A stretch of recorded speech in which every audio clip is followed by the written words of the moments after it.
Hashtag RepBX is just going to have to do that Saturday night at Yankee Stadium after going down 2-0 to the Astros in the ALCS. So let's bring in the New York Post's Mark Sanchez to talk about what the Yankees are going to need to do to get their first dub of the series. And I think we'll just lead off by asking, what's up with the hitting? 30 strikeouts in 2 ALCS games. How can the Yankees get their bats going and get some runs on the board Game 3?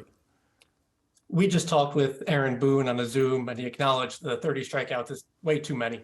But the Astros pitching is legitimately great, and the Yankees hitting is kind of built for this.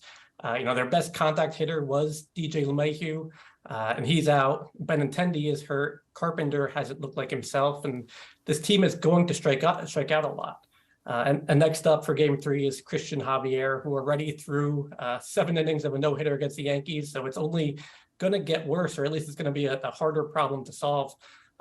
They do hope that the ball will fly more in the Bronx. And, Aaron Judge was just a foot or two away from a home run that would have changed Game 2, and that would have been a home run in the Bronx. And I think they're going to hope that, when they do make contact, that they can get those little extra feet on it, and those can become home runs, because they're not going to string too many hits together against this Houston pitching staff. So while they're trying to get their bats back, it looks like they're just going to have to rely on the pitching. Former Astro Garrett Cole looks to get the start against his former squad. So would you say this is the biggest game of his Yankee career? And what would you consider a successful night for Cole? I'd say this has to qualify, although just about every postseason start right now for Cole is going to qualify as his biggest start as a Yankee.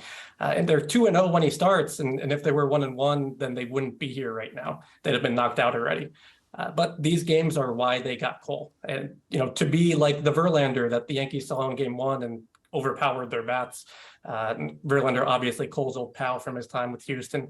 And they hope that, this big ace is going to overpower his former teammates, and he will be on normal rest. And the longer he pitches, the better the Yankees bullpen will be, because they're going to need to win pretty much every inning that they can. And if he has to leave after 5 or 6, that's a lot of time spent for the bullpen to piece together the rest of the game.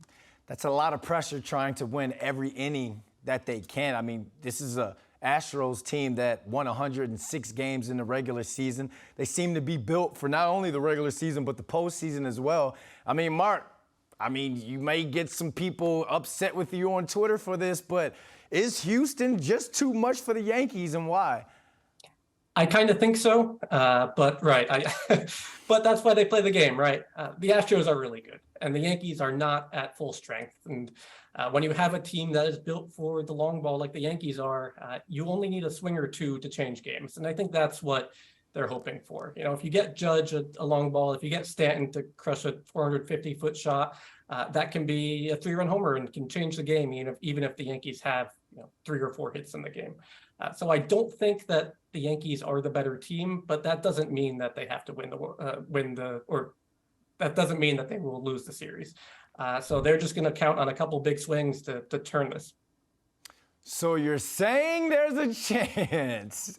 There you go. That should detract some of those Yankees fans from coming at you too hard on social media. Mark, thanks for joining us. Thank you.